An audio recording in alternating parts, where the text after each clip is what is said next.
এতিয়া মই আহিছোঁ কিটচেনলৈ, ভাবিছোঁ কিবা এটা পটাপট বনাওঁ আৰু একদম গেছ নজ্বলাওঁ। যাৰ একেবাৰে হাতত সময় নাই সি এইটো হোলীত বনাই খুৱাব পাৰিব, কম সময়ত একদম ইজিকৈ বনাব পাৰি। আৰু এইফালে আছে মেৰী বিস্কুটৰ টেমা এটা, তাতে কি আছিলে, মোৰ অন্য দুটামান বিস্কুটো আছিলে, একো নাই। মই এনেই এইটো ৰেচিপিটো মেৰী বিস্কুটৰ, কিন্তু মোৰ ইয়াতে দুটামান ডাইজেষ্টিভো আছে। মেৰী বিস্কুট ল'ব লাগিব, ল'ব ভঙা চিঙা থাকিলেও কথা নাই, ল'লেই হ'ল। মোৰ যি ধৰণৰ বিস্কুট আছে চব লৈছোঁ, ইয়াতে সোমাই আছিলে। এইখিনি মই দিয়েই দিছোঁ ইয়াতে, ভঙা বিস্কুট বুলি কথা নাই, ল'ব আৰু। Hello' everyone, welcome back to my another blog. আজি হৈছে সোমবাৰ আৰু এতিয়া বাজি গৈছে আবেলি 5টা। এয়া গম পাইছেই, এইখিনি মই এতিয়া গ্ৰাইণ্ড কৰি ল'ম। অকণমান ইয়াত মই চকো চিপ্ছো দিছোঁ, সোৱাদটো অকণ বেছি বাঢ়িবৰ কাৰণে।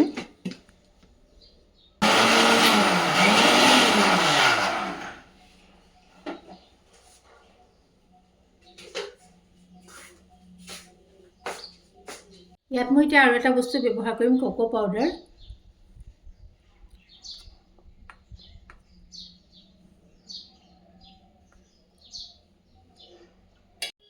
আৰু কোকো পাউডাৰখিনি মিক্স কৰাৰ পাছত আকৌ এবাৰ গ্ৰাইণ্ড কৰি লৈছোঁ, যাতে ভালকৈ গোটেইখিনি মিক্স হৈ যায় আৰু গেছ নজ্বলোৱাকৈ ধুনীয়াকৈ এইটো পটককৈ হৈ যায়। এয়া কোকো পাউডাৰ আৰু মেৰী বিস্কুটৰ গুড়াখিনি।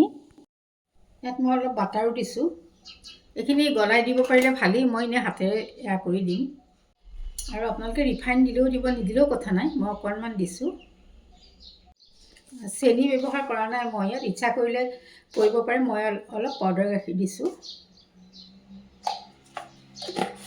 আৰু এইখিনি মই ভালকৈ মিক্স কৰি ল'ম।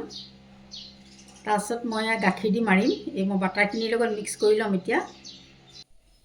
আৰু এতিয়া মই অকণ গাখীৰ দি মাৰি যাম, একেবাৰতে একে সৰহকৈ গাখীৰ নিদিওঁ, তেতিয়া আকৌ পনীয়া হৈ গ'লে দিগদাৰী হ'ব। এই ডোটো এনেকুৱা হ'ব লাগে যে টানো হ'ব নালাগে, বেছি কোমলো হ'ব নালাগে, যাতে মাৰোঁতে ফাটিও নাযায়, সেইটো কথা মন কৰিবলগীয়া। আৰু ইয়াত দেখিছেনে, মোৰ ডোটো প্ৰায় হৈয়ে গৈছে, অকণমান সময় মাৰিব লাগে। তাৰপাছতে এয়া চাওক, গাখীৰ কম হ'লে অকণকৈ দিব লাগে। আৰু মই এয়া বাটাৰ পেপাৰ নাই যিহেতু, কাগজ এখনতে অকণমান তেল সানি এনেকৈয়ে লৈছোঁ। আৰু তাৰপাছত এয়া এটা ৰাউণ্ড শ্বেপ এটা দি দিছোঁ। অকণমান সময় মই ফ্ৰিজত থৈছোঁ, বেছি সময় থোৱা নাইকিয়া, ডোটো ধুনীয়া হৈছে, কাটিব পৰা হৈছে। অকণমান ঢিলা হ'লে ফ্ৰিজত বেছি সময় থ'ব লাগে। আৰু এয়া চাওকচোন, মই 10 মিনিটমান থৈছিলোঁ, তাৰপাছত উলিয়াই আনি মই কাটিয়ে দেখাইছোঁ আপোনালোকক। বৰ বেছি ডাঙৰকৈও মই বনোৱা নাই, ঘৰত মিঠা খোৱা মানুহ বৰ বেছি নাই, এয়া অকণ বনাই দেখাই দিছোঁ। আৰু আহক তেন্তে অকণমান খায়ো দেখাওঁ কেনেকুৱানো হৈছে। আৰু এই চুইট ডিছটো মই আজি ৰাতিপুৱা ভাত পানী বনাই থৈহে বনাইছোঁ। আহক এতিয়া একে ৰাতিপুৱাৰ সময়খিনিলৈ যাওঁ। এয়া ৰাতিপুৱাতে এওঁ ওলাইছে চিৰাং যাবলৈ, গতিকে এওঁক পঠিয়াই মেলিহে মই দিনটো আৰম্ভ কৰিম। আজি অকণমান কষ্ট হৈছে, কিয় এয়া মই দেখাই দিছোঁ গম পাইছেনে। যোৱাকালি যে আমি আহি থাকোঁতে ৰাস্তা এনেকৈ ব্লক হৈ আছিলে, ইণ্ডিয়া জিকিছিলে, সকলোৱে ইমান ফূৰ্তি কৰিছিলে, ৰাস্তাত গাড়ী ৰখি যাবলগীয়া হৈছিলে। তাৰপাছতে ফটকা যিহেতু ফুটাইছিলে, গতিকে ৰাতি আহি শুওঁতে অকণ দেৰিও হৈছে, দুখে ভাগৰে। তাৰপাছতে এয়া অকণমান দেখাই দিলোঁ। এয়া ৰাতিপুৱা এওঁ গৈছে, সেইকণো অকণমান শ্বেয়াৰ কৰিলোঁ। পঠিয়াই থৈ তলত থৈ আহিলোঁ। এতিয়া 7টা বাজিছে আৰু যাওঁ, মোৰ বহুত কাম আছে। কালি যিহেতু বিয়াৰ পৰা আহিছোঁ, একো কৰি থোৱা নাই, কেতিয়াবা চব্জি কাটি থওঁ, আজি একোৱেই কৰি থোৱা নাই। গতিকে গোঁসাই ঘৰত প্ৰথমতে সোমাই লওঁ, তাৰপিছতে দিনটো আৰম্ভ কৰি দিম। আৰু ইয়াত গোঁসাই ঘৰৰ পৰা ওলাই পুনৰ পাকঘৰত সোমাইছোঁ। কালি সেয়া চব্জি অলপ আনিছিলোঁ অকণমান, কালি এয়া সীতা জখলাৰ পৰা লৈ আহিছিলোঁ। তেতিয়া আমি যেতিয়া আহিছোঁ বজাৰ সামৰিছেই, এই এগৰাকী মানুহ আছিলে, তেওঁৰ পৰাই যি পাইছোঁ লৈ আহিছোঁ। মই অমিতাও দেখা পাই ভাল পালোঁ, মাক অমিতা দিব লাগে, অলপ কনষ্টিটিউশ্যন আছে যে, সেইকাৰণে অমিতা দেখা পাই লৈ আহিলোঁ। আৰু বিশেষ নাছিলে, যিখিনি আছিলে বুঢ়া ঠেৰা বস্তু আছিলে, গতিকে অনা নাই। মই বোলো অমিতাকেইটা পায়ে মোৰ শান্তি লাগি গ'ল। এটা পকা আনিলোঁ, এটা কেঁচা, এনেকেই অলপ তিতা কেৰেলা আনিলোঁ আৰু বিন কেইডালমান আনিছিলোঁ, কিন্তু বৰ ভাল নহয় নেকি।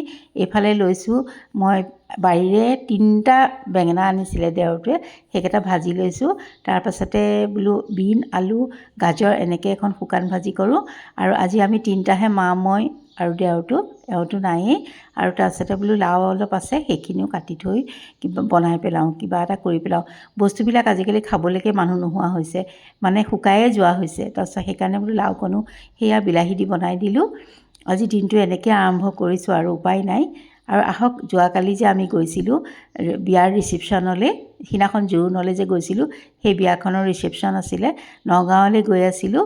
আগত এওঁ আৰু দেওৰটো আছে, পিছত মই অকণ ভিডিঅ' কৰিছোঁ। আৰু এইয়া ৰাস্তাতে ফুলগুৰিতে আছে মামা শহুৰৰ ঘৰ, অকণমান তাতো সোমালোঁ, অকণমান ভিডিঅ' কৰিছিলোঁ, দেখাই দিছোঁ। আৰু সেইফালেও এজন মামা বহি আছে, দেখাই দিম বাৰু ৰ'ব। এইয়া আৰু এই ল'ৰাজনে ক'লে, মই আপোনাৰ বৰমা হেৰি চাওঁ নহয়, ভিডিঅ' চাওঁ নহয়। তাৰপিছতে মই বোলো ৰ'বা, তোমাকো অকণ ভিডিঅ' কৰি লওঁ বাৰু। আৰু এয়া ঘৰটোৰ কথা পাতি আছিলে। আৰু এইফালে আকৌ ৰ'ব, আহি পালোহি মাহী শাহুৰ ঘৰ। ৰাস্তাতেই যিহেতু গোটেইখিনি পৰে, মাহী শাহুৰ ঘৰলৈ বাৰু অকণমান সোমাব লাগে। তথাপিতো মহা যিহেতু আজিকালি বিচনাতে, খবৰ এটা লৈ আহিলোঁ। আৰু এয়া আহক, সোমাই যাওঁ বিয়াৰ ঘৰলৈ, মানে হেৰিয়ালৈ আৰু বিবাহ ভৱনলৈ। ব'লক অকণকৈ দেখাই থাকোঁ বাৰু।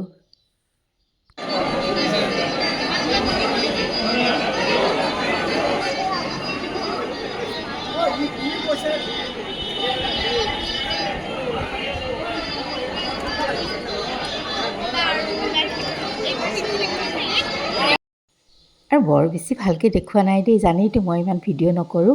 তথাপিতো যিকণ বহাৰ পৰাই পাৰিছোঁ কৰিছোঁ। সকলোৰে লগত অকণ কথা পাতিছোঁ ভালকৈ। আৰু সময় যিহেতু হাতত একেবাৰে কম আছিলে, গতিকে এনেকৈয়ে আৰু অহাৰ আগে আগে অকণমান ফটো উঠিলোঁ, অকণমান আপলোড কৰি দিছোঁ, চাব আপোনালোকেও। আৰু বহুতেই ভাল লাগিল গৈ পেলাই। সকলোৱে দৰা কইনাক আশীৰ্বাদো কৰিব। আৰু এয়া চাওক, এয়া এওঁ আৰু মই, ননদে কোৱাত এওঁ আহি উঠিলেহি বাৰু, এনেই নুঠে নহয়, ক'তনো বিয়া ঘৰত গৈ পেলাই ফটো উঠে। আৰু তেন্তে আজিলৈ আহোঁ।